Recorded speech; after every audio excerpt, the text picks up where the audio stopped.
fui convidado a falar um pouco do tema de hoje, que é a arte de amar, na vida pessoal e na coletividade, né? Então, a arte de amar surgiu da experiência própria de Chiara Lubich, que foi a fundadora do Movimento Populares, que depois, em 91, fundou o Movimento Político pela Unidade, que depois, mais tarde, desdobrou nessa escola de cidadania, das cívicas, né? Pensando muito mais na questão do futuro, porque o Movimento Político pela Unidade ele foca um pouco mais a política na prática, tem o relacionamento com os políticos que já estão eleitos, que vão se candidatar, o pacto político entre o eleitor e o político para poder almejar uma política nova, né? Mas também muito pensando nos jovens, né? Então essa escola foi pensando também no futuro, né? E a arte de amar, então, na origem, ela veio o seguinte: o movimento popular surgiu no meio de uma guerra mundial, e no meio dessa Segunda Guerra Mundial, depois de tudo que se passou, veio uma grande expectativa da humanidade de paz, né? Porque quando se chega numa guerra que afeta todo mundo e põe em risco muita gente, então vem essa expectativa de paz. E aí surgiu a ONU, surgiu várias entidades pela paz e surgiu o movimento populares, mas sem a pretensão de ser um movimento. Foi um trabalho de comunidade. Aqui, como vocês são uma comunidade, a semente está lançada nesse sentido, né? De criar paz, criar fraternidade. O nosso tema é fraternidade. Qual é o detalhe daquela época? Sem pretensão de criar um movimento, sem pretensão de criar nada assim bem elaborado, as pessoas estavam correndo risco de vida, existia uma guerra, tudo se destruindo, e as pessoas, quando soavam os alarmes, a única expectativa que tinha era sobreviver até a chegada de um abrigo, uma gruta, uma caverna, para se salvar das bombas. E o que podiam levar no máximo era um evangelho. E lá descobrimos coisas maravilhosas, inclusive, de que existe alguma coisa que as bombas não podem destruir, era Deus, era o amor. E aí foi. Depois que acabou a guerra, tinha que se reconstruir, tinha que se construir do zero muita coisa. E aí elas começaram a viver não para si, mas pelos outros. A própria família delas tinha se mudado, e ela resolveu ficar para reconstruir a cidade, porque ela tinha feito um pacto com essas amigas, né, de dar a vida umas pelas outras, e dar a vida não é só naquele momento, é dar a vida para a reconstrução de tudo. Então foi assim que elas começaram a viver o evangelho na prática, que era esse amor entre eles. E esse amor, então, foi contaminando a cidade toda. Em 3 meses, já eram 500 pessoas vivendo uns pelos outros, não se preocupando com o bem próprio, mas se preocupando com a coletividade. Essa ideia que está sendo lançada aqui, né? E aí, com o tempo, Chiara desenvolveu uma metodologia. Como é que é esse amor? Como é que é essa fraternidade? Ela tem uma arte, ela tem uma sabedoria por trás, né? A arte, então, ela didaticamente, nos primórdios, criou quatro elementos, 4 tópicos, né? Para esse amor ser concreto, reconstruir e mudar uma cidade, mudar um estado, mudar um país, primeiro tem que ser o amor a todos. Foi comentado aqui um pouco, né, que nós temos um país do jeito que está, né, dividido praticamente ao meio, mas eu duvido que alguém aqui acredite que metade é do bem e metade é do mal. Pode que não. Metade pensa de um jeito, metade pensa de outro, mas quem sabe a gente tem que juntar as ideias de um lado e do outro, entender o que é bom de um lado, bom do outro, e assim entrar em consenso e assim construir um país novo, né? A proposta da fraternidade é essa. Então começa por esse primeiro ponto, amar todos. Não selecionar, não, aqueles votaram ali, aqueles votaram lá, então minha turma é de cá, então vou amar esses e os outros são inimigos, né? Começa o fracasso aí. Um povo dividido é um povo dominado, um povo derrotado, né? Então, esse povo tem que se unir. Então começa por aí, essa fraternidade, essa arte de amar, começa a amar a todos. Não ter distinção, não rotular, não pensar nisso, naquilo, direita e esquerda. Não, somos todos um povo. A questão é construir a fraternidade entre nós, para construir um consenso, construir então essa nova sociedade que a gente quer. Depois, outro ponto, ela falou, amar tu primeiro. Você não pode ficar esperando então o outro pedir perdão, ou o outro aprender ou entender o que eu estou entendendo. Mas quando ele entender o que eu estou entendendo, aí sim ele vai poder se juntar a mim, eu me junto a ele e a gente vai então fazer uma coisa. Não, você tem que ser o primeiro. Você tem que supor que o outro também está esperando a mesma coisa, esperando que você dê um passo. Então, amar por primeiro, que é o segundo ponto, é exatamente isso. Tomar iniciativa. Buscar saber o que o outro está pensando, por que ele pensa diferente, o que tem por trás da história dele, porque todo mundo tem sua história. E essa história pessoal quase que tendenciona a gente a enxergar de um jeito a sociedade, a enxergar de um jeito a realidade. Se você, eu faço muito uma autocrítica, né? Se eu tivesse nascido na família daquele outro que pensa diferente, será que eu não estaria pensando igual? Se eu não tivesse passado pelas mesmas dores, os mesmos problemas, as mesmas dificuldades, será que eu não estaria pensando diferente? Ou seja, será que é uma questão de visão? Não é uma questão de DNA, não é uma questão de genética, é uma questão do todo. Então, esse segundo ponto é tomar a iniciativa, ir atrás do outro para entender por que o outro pensa diferente, por que o outro me enxerga como inimigo, por que o outro me odeia, o que eu fiz, o que ele passou. Essa é a segunda parte, segunda tática da arte de amar. Então, primeiro eu falei amar a todos, então sem distinção, sem preconceito, sem seletividade. Depois ser o primeiro a amar, ir atrás e buscar esse diálogo, buscar curar essa ferida, essa ruptura, né? Porque se a gente não fizer isso, nós vamos continuar divididos ao meio e vamos continuar derrotados, né? Terceiro ponto que ela falava era ver Jesus no outro. Por quê? Porque elas estavam com o Evangelho, seguindo o Evangelho. E o Evangelho vem de Jesus, e é de Jesus que ela aprendeu esse amor novo, né? Esse amor que Jesus dizia: amai-vos uns aos outros como eu vos amei. O que é esse eu vos amei? Como eu vos amei? O que é isso? É a ponto da vida. E de fato ali naquela situação de guerra, quando corriam para os abrigos, cada um cuidando de si, procurando se salvar, elas não, elas ajudavam aquela velhinha que não conseguia correr, aquele que caiu no chão. Ou seja, você ao invés de pensar na sua vida, você está dando a vida pelo outro. E isso elas praticaram cotidianamente, dando a vida pelos outros nesse sentido, arriscando a vida pelos outros, na verdade, né? Então, veja nos outros era nesse sentido, de ver que cada um tem dentro de si aquela chama desde que nasceu e que de repente foi sufocada por alguma realidade pessoal, alguma situação que aconteceu. Então, é preciso acreditar que dentro de cada um tem uma chama que clama pela unidade, clama pela fraternidade, porque todos nós, segundo essa visão cristã, todos nós somos filhos do mesmo Pai, que é Deus Pai, que é Deus Amor. Se todos somos filhos do mesmo Pai, somos irmãos. Então não podemos nos odiar, não podemos condenar um ao outro, né? A gente tem que acreditar que cada um ali dentro tem dentro de si a mesma coisa que eu tenho. Então por isso que faz sentido amar a todos, porque todos têm essa chama. Faz sentido amar por primeiro, porque é preciso abrir a porta do coração de cada um, porque ali dentro tem essa chama. Aí a gente precisa acreditar nisso.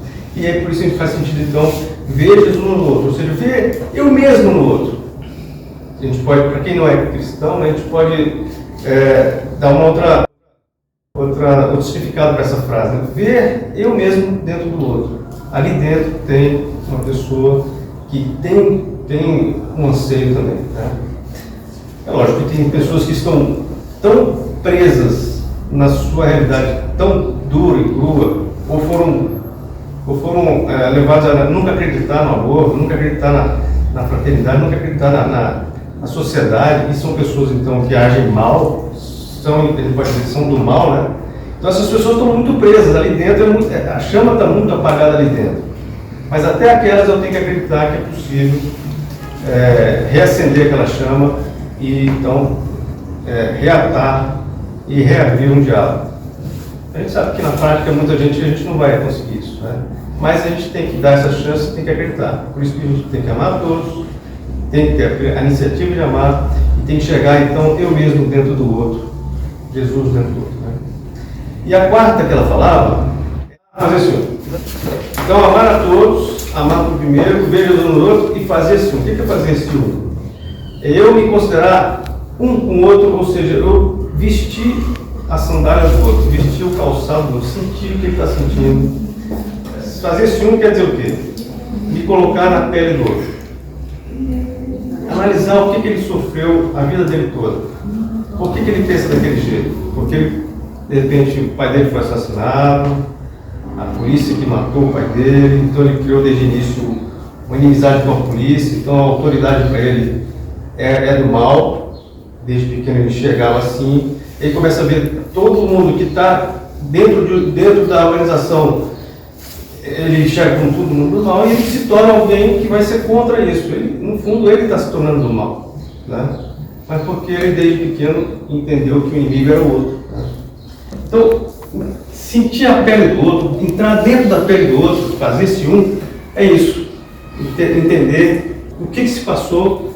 Então, entrando na pele do outro, eu vou poder então conseguir abrir uma ponte de relacionamento, abrir um diálogo com aqueles. Então, por isso vai fazer sentido amar a todos, vai fazer sentido tomar iniciativa, vai fazer sentido entrar, entender que dentro do outro tem uma chama igual a minha, para então entender tudo isso. Fazer esse um é poder entender tudo isso. Os 4 pontos da arte de amar, que ela falava no início. Aí veio a ideia de passar isso para as crianças. E aí se criou uma forma lúdica de falar da arte de amar, que é o dado do amor.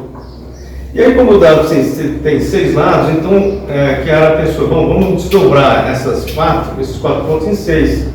O amar a todos implica amar o inimigo, certo? Mas amar o inimigo, quando você fala amar a todos, muita gente pode não pensar, não.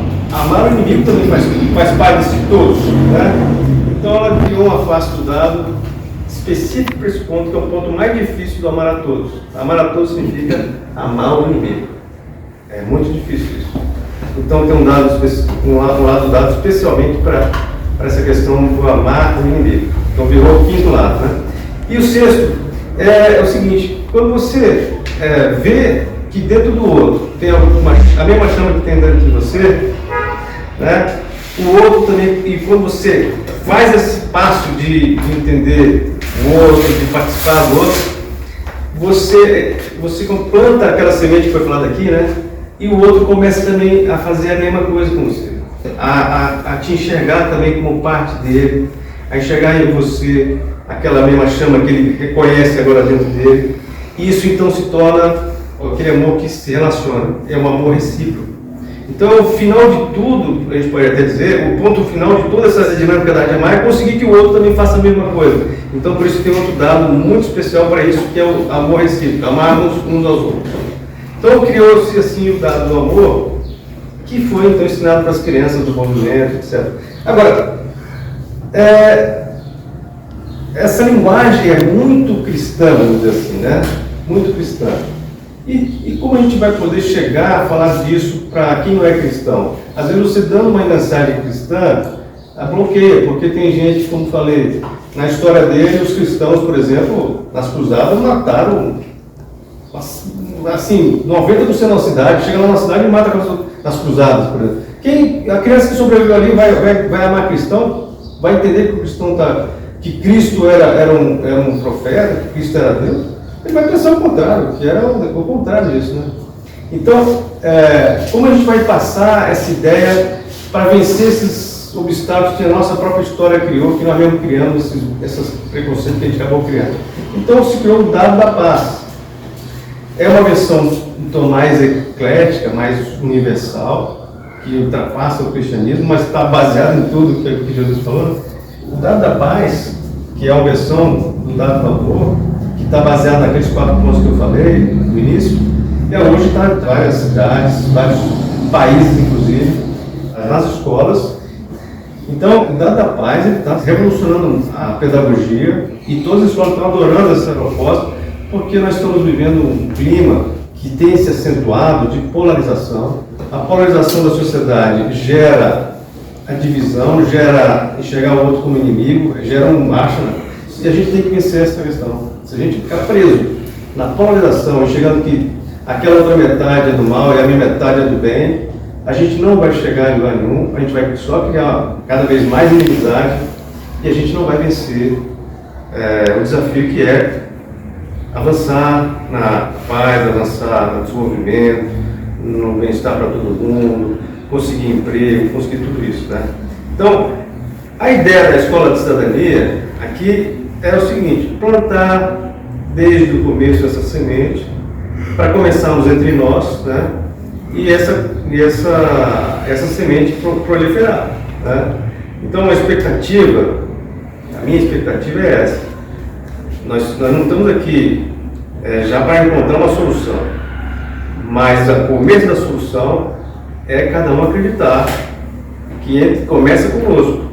Começa conosco essa questão de amar o outro, amar a todos, sem distinção, amar o inimigo, fazer-se um com o outro, né? E ver no outro a mesma chama que tem dentro de mim, né? Tudo isso, então, a gente tem que praticar desde já entre nós no cotidiano. Lá em Brasília, as quadras residenciais, vendo pouca atividade do próprio governo, elas então criaram associações, criaram o estatuto, elegeram o presidente, o vice-presidente, ou seja, elegeram um núcleozinho de moradores que representa aquela quadra para poder conversar com o governo e pedir para o governo: minha calçada está assim, está mal iluminada ali, está tendo assalto, isso e aquilo, segurança, tal. O presidente da associação pegou o apelido de prefeito comunitário e a associação prefeitura comunitária. Eu fui eleito o prefeito desde 2008, não recebo remuneração nem nada, é tudo voluntário. E as prefeituras, também vendo que são fracas em relação ao governo, porque uma quadra só, Brasília tem 140 quadras, 140, quase 150 quadras residenciais, né? Uma quadra só, chegar lá no governador, chegar lá no secretário, não vai conseguir nada. Então, essas prefeituras comunitárias resolveram criar o Conselho Comunitário. Aí criou-se o Conselho Comunitário da Asa Sul e o Conselho Comunitário da Asa Norte. Então, imagina, são 73 quadras em cada lado. Em tese, se todas têm sua prefeitura, são 70. Você tem lá, todos os eleitores daquela Asa Sul e daquela Asa Norte têm um representante, né? Eu fui presidente desse Conselho Comunitário da Asa Sul por 2 mandatos. E sendo prefeito e sendo presidente do Conselho Comunitário, a gente consegue. Mas eu estou falando tudo isso, não queria nem falar muito da relação com o governo, que é importante. E serve de proposta aqui também. Criar associações de bairro, eleger o estatuto, eleger o representante do bairro, para esse representante do bairro chegar no vereador, chegar no prefeito e conseguir a coisa para aquele bairro. É uma proposta também. Mas a minha intenção não era nem essa. Eu estou citando isso porque é o seguinte: eu sendo prefeito, eu criei um grupo de WhatsApp da quadra. Aí todo dia eu estou praticando isso aqui. Por quê? Eu tenho que amar a todos. Aí chega um e começa a brigar com o outro. Aí os outros me ligam e falam: tem que expulsar esse do grupo, ele falou aquilo. E aí eu tento mediar tudo isso. E também como presidente do Conselho Comunitário da Sul, também, a gente criou o grupo de prefeitos, mesma coisa. Um prefeito tem uma certa exigência, ele é meio chato, ele fica cobrando, e os outros querem expulsá-lo porque ele começa a apontar dentro das outras prefeituras que estão fazendo errado, e me pedem para expulsar. Mas esse mais chato, por outro lado, está seguindo só a lei, ele está sendo chato naquilo que tem direito de cobrar dos outros, ou seja, daquilo que os outros deveriam fazer. Então, como é que eu posso expulsar um chato que ele só está pedindo que os outros façam o que der certo, né? Então, é uma dinâmica de amar todos, primeira coisa. E aos poucos, o grupo vai se sedimentando, vai aprendendo que é possível tolerar, porque eu sou tolerante, e eu consigo, então, mostrar que é possível. Eu também sou criticado por esse chato aí, né? Eu sou o primeiro que ele acha que eu devia estar punindo os outros e tal. E eu mostro como eu consigo assimilar a crítica, aceitar a crítica e fazer uma síntese do que ele pensa, do que eu estou pensando, para depois chegar numa solução que ele, então, ou se conforma ou aceita uma coisa ou outra, ele sabe que ele pediu demais, ou ele sabe que pediu errado, uma coisa ou outra, então ele se acalma. Os outros então entendem que é possível encontrar uma solução que não é expulsar, né? Isso também na quadra, né? O vizinho, outra coisa, fazer ciúme. Meu vizinho, com a pandemia, ele era marceneiro. Na pandemia, caiu o rendimento dele, ele teve que fechar a oficina dele. Mas para não perder a renda, ele começou a trabalhar na marcenaria dentro da casa dele. Então eu senti o cheiro do verniz, eu senti o barulho da serraria dele, tudo virou ali do meu lado. E lá em Brasília, casa colada, você não tem quintal assim não. É parede com parede. O vizinho de cá, o vizinho de lá, eu estou parede com os dois, eu escuto. Então lá existe uma dinâmica de um respeitar o outro, não fazer barulho, mas ele não tinha jeito, ele tinha que trabalhar. Eu conversei com ele, mas eu percebi que ele sabia do problema, ele se conduía com isso, mas ele não tinha como. Eu tive um esforço para me fazer com ele, ou seja, entrar na pele dele, ele fazia de tudo para escolher um horário para fazer barulho, um horário para ter o verniz, até que acabou a pandemia, a primeira coisa que ele falou assim, ó, Leandro, eu já reabri minha oficina, fica tranquilo, a partir de hoje não vai ter nada. Vai chegar a móvel aqui, o pessoal vai me entregar a móvel aqui, mas fica tranquilo. Eles só vão me entregar, eu vou levar e vou aos poucos dizer para os clientes que agora a oficina está reaberta e me levem lá. Amar o inimigo, tem certas pessoas que enxerga como inimigo. Você está falando uma coisa, o cara enxerga. Eu nunca vi ninguém como meu inimigo, mas eu já fui considerado inimigo de muita gente. Então eu tinha que amar o inimigo, né? Eu tinha que entender o outro. E ser o primeiro a amar, ou seja, eu tinha que ir lá. Então eu conversava com o cara que me criticava, não chegava a odiar, mas que me causava muito problema. E conversando, aos poucos, eu não me tornei amigo, mas me tornei respeitado por esse inimigo, né? Então o inimigo ele se transforma no seu adversário, talvez, depois se transforma numa pessoa que você respeita e é respeitado, né? Ele continua pensando diferente, mas ele já não me vê como inimigo. Tá? E eu rezava todo dia, né? Quem é cristão, você tem a oração da manhã e da noite, e eu tenho na minha oração pessoal esse amar o inimigo.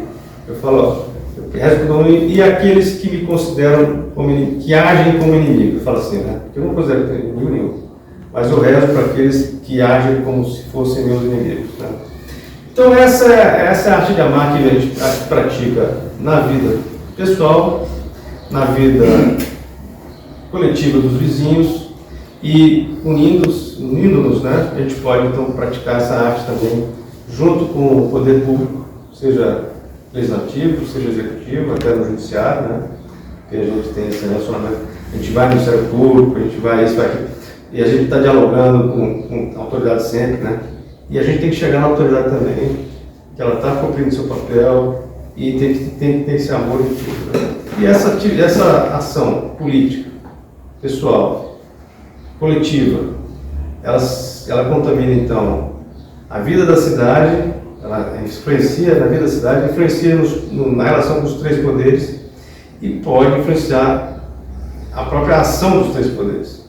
Lógico, fui falando aqui também, a gente pode também trabalhar entre nós candidaturas, né, para poder fazer parte. Né?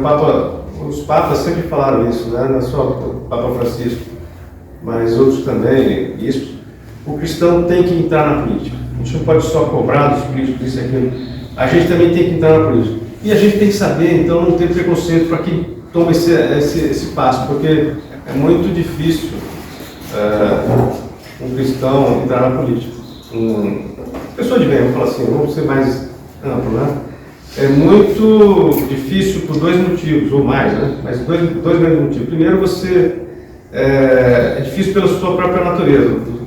O político, ele tem que...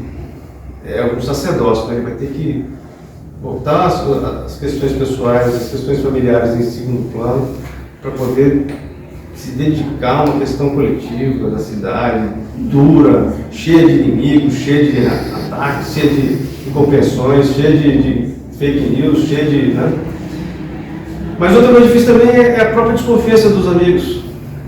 Eu conheço vários amigos que se candidataram e tiveram grande mágoa porque os familiares não acreditavam nele, não votaram nele. Os amigos não votaram nele. Porque a maioria de nós tem muito preconceito também com o político, né? Mas os bons estão ali sendo julgados da mesma forma. É muito duro isso. Eu lembro quando tornei prefeito da quadra, né, o presidente, me cobraram de fazer uma arrecadação. Sim, muita prefeitura faz arrecadação de uma mensalidade, né? Eu sabia que isso era meio complicado, mas tá bom. A Assembleia elegeu que nós tínhamos cobrado R$10 por mês de cada morador. São 200 casas na quadra, R$10. Ia dar 2 mil por mês para a gente fazer umas benfeitorias ali. Tá? Primeira pessoa que eu fui falar, foi feita uma assembleia e tal, o cara me falou assim, eu que larguei o condomínio lá no prédio que eu morava para me livrar de síndico corrupto, vou pagar dinheiro aqui por uma coisa que o governo tem que fazer para consertar a calçada. Quer dizer, aquilo foi um tapa na cara, né? O cara, ele indiretamente falou assim, você quer fazer o quê? Você quer estar bem? Você quer ser candidato, deputado, tal? O que você está? Todo esse tipo de julgamento vem daquele pessoa de bem que quer fazer o bem para a coletividade. Então é muito duro esses dois pontos, né? Tem que, a pessoa do bem que quiser se candidatar, ela vai ter que entender que essas duas coisas vão acontecer, infelizmente, né? Mas aí que está, uma comunidade bem unida, bem conscienciosa, bem ciente dos desafios que são, ela pode dar força, porque quem constrói o político é a comunidade, não é o político. Quem constrói uma liderança é a comunidade. Está certo que a pessoa tem que ter um certo talento para liderar, mas se a comunidade não acredita, não adianta, ele vai liderar sozinho, vai ficar sozinho, né? Então a comunidade faz parte dessa, ela que dá poder ao líder, ela que dá crédito ao líder, ela que faz o líder, né? Então existe essa coisa coletiva mesmo, né? Tem que nascer da própria comunidade.